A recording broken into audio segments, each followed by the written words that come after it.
ममता बनर्जी का बड़ा आंदोलन शुरू। शुभेंदु अधिकारी के खिलाफ उतरे हिंदू। बंगाल में बीजेपी की नई टेंशन। पश्चिम बंगाल की राजनीति में इस वक्त ऐसा माहौल बनता दिख रहा है जिसे देखकर सत्ता के गलियारों में बेचैनी बढ़ सकती है। एक तरफ चुनाव के बाद हुई हिंसा को लेकर ममता बनर्जी अब खुली लड़ाई के मूड में नजर आ रही हैं और 2 जून को बड़े विरोध प्रदर्शन की तैयारी कर रही हैं। तो वहीं दूसरी तरफ जिस मुद्दे पर वर्षों से राजनीति होती रही, वही मुद्दा अब बीजेपी के लिए नई परेशानी बनता दिख रहा है। गाय को लेकर शुरू हुआ विवाद अब ऐसा मोड़ ले चुका है जहां हिंदू संगठन ही खुद शुभेंदु अधिकारी के खिलाफ खड़े होते दिखाई दे रहे हैं। शुभेंदु अधिकारी के खिलाफ हिंदू सड़कों पर उतर आए हैं। यानी बंगाल में अब सिर्फ ममता बनर्जी बेनाम बीजेपी की लड़ाई नहीं बची, बल्कि बीजेपी के भीतर और उसके समर्थक वर्ग के अंदर भी नई बहस शुरू होती दिख रही है। सवाल यह है कि क्या बंगाल में राजनीतिक समीकरण फिर बदलने वाले हैं? सवाल यह है कि क्या सीएम शुभेंदु अधिकारी के खिलाफ बंगाल के हिंदू सड़कों पर आ गए हैं? एक तरफ ममता बनर्जी चुनाव बाद हिंसा को लेकर आंदोलन का बिगुल फूंक रही हैं, दूसरी तरफ गाय विवाद में बजरंग दल समेत कई हिंदू संगठन शुभेंदु अधिकारी सरकार के खिलाफ विरोध दर्ज कर रहे हैं। दोनों खबरें विस्तार से आज इस खबर में बताऊंगी। नमस्कार, आदाब, मैं हूं आपके साथ फराह खान और आप सभी देखना शुरू कर चुके हैं पीआरबी।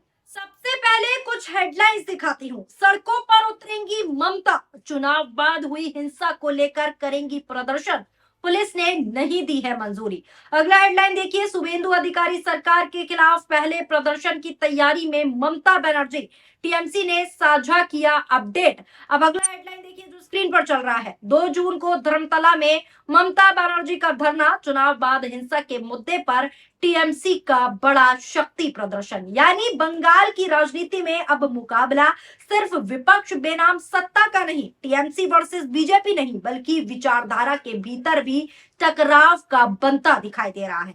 दरअसल तृणमूल कांग्रेस की तरफ से जानकारी दी गई है कि 2 जून को ममता बनर्जी चुनाव बाद हिंसा के मुद्दे पर बड़ा विरोध प्रदर्शन करने जा रही हैं। पार्टी का आरोप है कि चुनाव के बाद कई इलाकों में हिंसा और दबाव की घटनाएं सामने आई और इन्हीं मुद्दों को लेकर अब जनता के बीच जाने की तैयारी ममता बनर्जी पूरी तरीके से कर चुकी है। ममता बनर्जी पहले ही कह चुकी है कि वो हार मानने वाले नेताओं में से नहीं है और विपक्ष को मजबूत करने के लिए लगातार सक्रिय रहेंगी। ऐसे में 2 जून का प्रदर्शन सिर्फ एक राजनीतिक कार्यक्रम नहीं माना जा रहा, बल्कि बंगाल की राजनीति में एक नई शुरुआत के तौर पर साफ तौर पर देखा जा रहा है। रिपोर्ट देखिए, रिपोर्ट के मुताबिक पश्चिम बंगाल चुनावों में दोहरी शिकस्त झेलने के बाद ममता बनर्जी फिर से सड़क पर उतरेंगी। तृणमूल कांग्रेस के अनुसार ममता बनर्जी विधानसभा चुनावों के बाद राज्य में हो रही हिंसक घटनाओं के विरोध में एक प्रोटेस्ट करेंगी। टीएमसी ने साफ तौर पर बताया है कि यह प्रदर्शन आने वाली 2 जून को रखा गया है।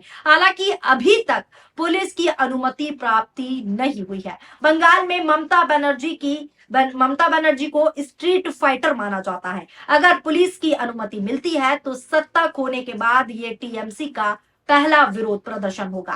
तृणमूल कांग्रेस ने बताया कि यह प्रदर्शन राज्य के चुनाव के बाद हुई हिंसक घटनाओं को लेकर होगा। पार्टी के अनुसार अभी तक पुलिस की अनुमति इस प्रोटेस्ट को नहीं मिली है। चुनावों से पहले ममता बनर्जी एसआईआर के मुद्दे पर प्रदर्शन कर चुकी है। ये काफी लंबा चला था जो एसआईआर का प्रदर्शन किया गया था। अब टीएमसी ने रानी रासमणी रोड पर एक दिन के धरना प्रदर्शन की अनुमति मांगी है। ममता बनर्जी के इस प्रोटेस्ट को टीएमसी के पहले शक्ति प्रदर्शन के तौर पर भी साफ तौर पर देखा जा रहा है और माना जा रहा है कि टीएमसी का शक्ति प्रदर्शन होगा। राजनीतिक हलकों में चर्चा है कि ममता बनर्जी पार्टी कार्यकर्ताओं के बीच निराशा का संदेश नहीं देना चाहती हैं। वो ये बताना चाहती हैं कि वो लड़ने को पूरी तरीके से तैयार है। 15 साल तक राज्य के मुख्यमंत्री रही ममता बनर्जी कोलकाता में प्रदर्शन अक्सर करती रही हैं। वो पूर्व में शहर के प्रमुख सार्वजनिक और ऐतिहासिक स्थलों पर लगातार प्रदर्शन करती रही हैं, जैसे कि रानी रासमणी रोड, गांधी मूर्ति, मेयो रोड और मेट्रो चैनल धर्मतल्ला पर विरोध प्रदर्शन और धरना ममता बनर्जी देती रही हैं। वो केंद्रीय जांच एजेंसियों के कार्यालयों जैसे निजाम पैलेस के बाहर भी धरने पर बैठ चुकी है। ममता बनर्जी की खूबी ये रही है कि आम जनता के साथ सड़कों पर पैदल मार्च यानी कि पद यात्रा भी करती हैं। हालांकि टीएमसी ने फिलहाल रानी रासमणी रोड पर एक दिन के विरोध प्रदर्शन की अनुमति मांगी है, लेकिन अभी तक अनुमति नहीं आई है। ममता बनर्जी ने 4 मई को नतीजे घोषित होने के बाद 5 मई को प्रेस कॉन्फ्रेंस की थी। इसके बाद फाल्टा का चुनाव परिणाम आया था। तब भी उन्होंने एक वीडियो मैसेज जारी किया था जो हमने भी आपको दिखाया था। लेकिन इसी बीच एक दूसरे विवाद ने जो है तूल पकड़ ली है। दूसरा विवाद तेजी से सुर्खियों में आ गया है। ये विवाद है गाय को लेकर। बंगाल में 14 साल से अधिक उम्र की गायों के वध की अनुमति से जुड़ी चर्चाओं ने राजनीतिक तापमान बढ़ा दिया है। कई हिंदू संगठनों और बजरंग दल से जुड़े लोगों ने इस मुद्दे पर सीधा सीधा खुला विरोध प्रदर्शन जताना शुरू कर दिया है। उनका सवाल है कि अगर गाय को माता का दर्जा दिया जाता है तो फिर उम्र के आधार पर उसका दर्जा कैसे बदल जाता है। 14 साल तक वो माता मानी जाती है और 15 साल के बाद उसका दर्जा कैसे बदल जाता है, ये सवाल उठ रहा है। यही सवाल अब राजनीतिक बहस का केंद्र बन गया है और विपक्ष भी इस मुद्दे को हाथों हाथ लेने में जुटा है। आप भी वीडियो देखिए कैसे बजरंग दल शुभेंदु अधिकारी सरकार के खिलाफ 14 वर्ष से अधिक आयु की गायों के वध की अनुमति देने के विरोध में प्रदर्शन कर रहा है। नजर डालिए इस वीडियो पर कि कैसे बजरंग दल और हिंदू संगठन सीएम शुभेंदु अधिकारी के खिलाफ सड़कों पर उतर आए हैं। देखिए ये वीडियो।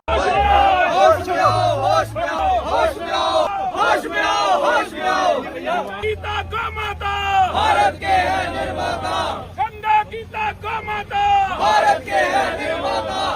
बंगाल सरकार, बंगाल सरकार, बंगाल सरकार, बंगाल सरकार, बंगाल सरकार, गौ माता की हत्या नहीं करेंगे, गौ माता की हत्या, बंगाल सरकार, शुभेंदु अधिकारी,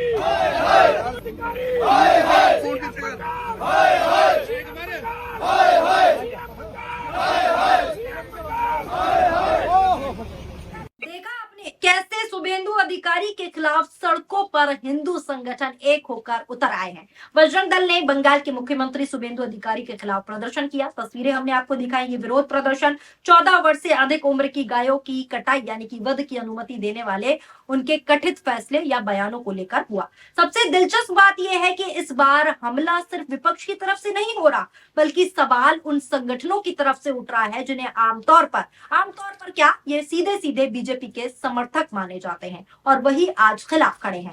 और यही वजह है कि बंगाल की राजनीति में ये मामला सामान्य विवाद से कई ज्यादा बड़ा बनता दिखाई दे रहा है। राजनीतिक एक्सपर्ट्स का मानना है कि गाय का मुद्दा हमेशा भावनात्मक और राजनीतिक दोनों स्तर पर बड़ा असर डालता रहा है। लेकिन इस बार स्थिति अलग दिखाई दे रही है क्योंकि सवाल विपक्ष नहीं बल्कि हिंदू संगठन की तरफ से उठ रहा है। वहीं दूसरी तरफ मुस्लिम संगठन जो है मांग कर रहे हैं कि राष्ट्रीय एनिमल घोषित किया जाए गाय को। ऐसे में विपक्ष को बिना ज्यादा मेहनत किए एक नया मुद्दा मिल जाता है। ममता बनर्जी और उनकी पार्टी अब ये देखने की कोशिश कर सकती है कि जिन मुद्दों को बीजेपी राजनीति करती रही है, जिन मुद्दों पर, उन्हीं मुद्दों पर अब उनके समर्थक सवाल पूछ रहे हैं, सड़कों पर उतर आए हैं। उधर तृणमूल कांग्रेस भी लगातार राजनीतिक आक्रामक हमला बोल रही है। आक्रामक अंदाज में दिखाई दे रही है ममता बनर्जी। चुनावी झटके के बाद पार्टी अब सड़कों पर संघर्ष का रास्ता अपनाने की तैयारी कर रही है। पार्टी नेताओं का मानना है कि जनता के बीच जाकर ही राजनीतिक संदेश को मजबूत किया जा सकता है और यही वजह है कि 2 जून का कार्यक्रम सिर्फ एक विरोध प्रदर्शन नहीं बल्कि शक्ति प्रदर्शन भी साफ तौर पर माना जा रहा है। ममता बनर्जी खुद इस प्रदर्शन का चेहरा बनना जा रही हैं, चेहरा बनती हुई दिख रही हैं और इससे साफ संकेत मिलता है कि वो अभी भी बंगाल की राजनीति में सबसे सक्रिय विपक्ष आवाज बनकर उभरना चाहती हैं। दूसरी तरफ भारतीय जनता पार्टी के लिए चुनौती सिर्फ विपक्ष नहीं है, पार्टी को अब अपने समर्थक वर्ग के भीतर उठ रहे सवालों का भी जवाब देना पड़ेगा और जवाब देना लाजिम है क्योंकि जब किसी मुद्दे पर अपने ही वैचारिक परिवार से सवाल उठने लगे तो राजनीतिक दबाव और बढ़ जाता है। बंगाल में गाय विवाद को लेकर जो बहस शुरू हुई है वो आने वाले दिनों में और तेज हो सकती है और बढ़ सकती है, ऐसा अनुमान लगाया जा रहा है। खासतौर पर तब जब सोशल मीडिया पर भी इस मुद्दे को लेकर लगातार प्रतिक्रियाएं सामने आ रही हैं। लगातार मुस्लिम संगठन कह रहे हैं कि गाय को राष्ट्रीय एनिमल घोषित किया जाए, तो यानी एक तरफ दीदी का आंदोलन, दूसरी तरफ गाय विवाद और तीसरी तरफ हिंदू संगठनों का सड़क पर विरोध। बंगाल की राजनीति में कई मोर्चे एक साथ खुलते दिखाई दे रहे हैं और यही वजह है कि आने वाले कुछ दिन बंगाल की राजनीति की दिशा तय कर सकते हैं क्योंकि मामला संवेदनशील दिख रहा है। सवाल यह भी है कि क्या ये विवाद सिर्फ कुछ दिन की सुर्खियों में आएगा या फिर बड़ा राजनीतिक मुद्दा बन जाएगा। क्या ममता बनर्जी इस मौके को राजनीतिक बढ़त में बदल पाएंगी? क्या बीजेपी अपनी जो समर्थक वर्ग जो है उनके जो सवाल है उनको शांत कर पाएगी? और क्या हिंदू संगठनों का ये विरोध आगे और व्यापक रूप ले सकता है? इन सभी सवालों के जवाब आने वाले दिनों में सामने आएंगे। लेकिन इतना जरूर तय है कि बंगाल की राजनीति इस समय बेहद दिलचस्प मोड़ पर आकर खड़ी हो चुकी है। पश्चिम बंगाल में इस वक्त दो तस्वीरें साथ साथ चल रही हैं। पहली, ममता बनर्जी हैं जो चुनाव के बाद हिंसा के मुद्दों को आंदोलन के रूप में उठाने वाली हैं 2 जून को। दूसरी तस्वीर, गाय का विवाद, जिसने बीजेपी के लिए नई असमंजस स्थिति पैदा कर दी है। और सबसे बड़ी बात यह है कि इस बार सवाल सिर्फ विपक्ष नहीं पूछ रहा, बल्कि सवाल हिंदू संगठन का भी है। सवाल हिंदू संगठन साफ तौर पर पूछ रहा है और जवाब मांग रहा है सड़कों पर उतरकर। ऐसे में बंगाल की राजनीति में आने वाले दिन बेहद अहम माने जा रहे हैं। क्या दीदी इस मौके को राजनीतिक हथियार बनाएंगी? क्या शुभेंदु अधिकारी इस विवाद से बाहर निकल पाएंगे? और क्या ये टकराव आगे चलकर बंगाल की सियासत का नया अध्याय लिखेगा? फिलहाल इतना तय है दोस्तों कि बंगाल में राजनीतिक लड़ाई अब और ज्यादा तेज होने जा रही है और उसकी गूंज सिर्फ कोलकाता नहीं बल्कि दिल्ली तक सुनाई दे सकती है, ऐसी संवेदनाएं जताई जा रही हैं। फिलहाल इस खबर को लेकर आपकी क्या राय है? नीचे कमेंट बॉक्स में अपनी प्रतिक्रियाएं जरूर शामिल कीजिएगा। वीडियो पसंद आई हो तो वीडियो को लाइक कीजिए और हमारे चैनल को सब्सक्राइब करना ना भूलें। शुक्रिया, धन्यवाद, नमस्कार, जय हिंद, जय भारत।